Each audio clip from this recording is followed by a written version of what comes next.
থানার পাশে বিস্ফোরণের বিকট শব্দে কেঁপে উঠল এলাকা। ছিটকে পড়ে রয়েছে বোমার স্নিপটার। ব্যাপক চাঞ্চল্য ছড়িয়েছে গোটা এলাকা জুড়ে। স্থানীয় সূত্রে জানা যাচ্ছে শনিবার দুপুরে হঠাৎ করে বিকট শব্দে কেঁপে ওঠে নোয়াপাড়া থানা চত্বর। থানার পিছনে বসবাসকারী স্থানীয়দের অভিযোগ, থানার ভিতর দিক থেকেই বোমা বিস্ফোরণের মতো শব্দ শোনা যায়। মুহূর্তের মধ্যে আতঙ্ক ছড়িয়ে পড়ে আশেপাশের বাড়িগুলিতে।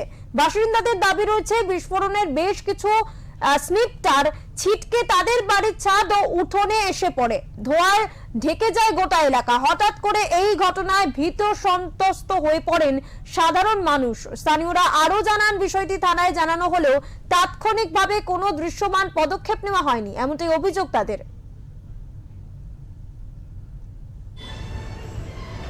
বড় একটা হচ্ছে বিস্ফোট হয়েছে, আশেপাশে সবই লোক চলে এসেছে।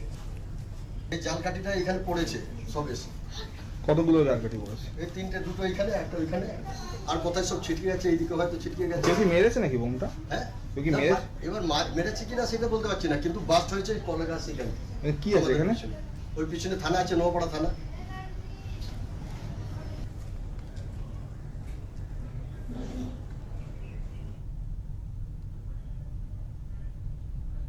এই বিষয়ে কথা বলবো আমাদের প্রতিনিধি সুকান্ত চট্টোপাধ্যায়ের সাথে।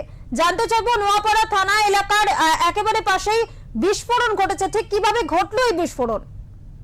দেখো, শনিবার সকাল বেলাতেই নাগাদ এই থানা চত্বরের আশেপাশে একটি বোমা বিস্ফোরণের শব্দ শোনা যায়। মুহূর্তের মধ্যে আতঙ্ক ছড়িয়ে পড়ে এবং এই বিস্ফোরণের পর বেশ কিছু স্প্লিন্টার এই যেখানে ফাটে তার আশেপাশের ছাদে প্রচন্ড ছড়িয়ে পড়ে।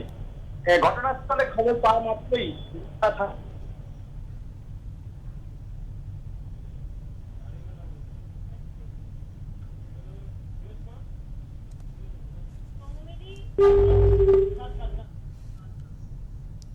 যান্ত্রিক গোলযোগের কারণে যোগাযোগ বিচ্ছিন্ন হয়েছে। আমরা আবারও যোগাযোগ করার চেষ্টা করব।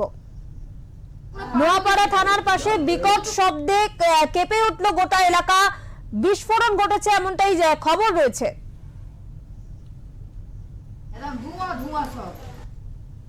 ঘটনাটা, আমি তো ডিউটিতে ছিলাম, আমি গৌরীশঙ্কর জুট মিলে কাজ করি।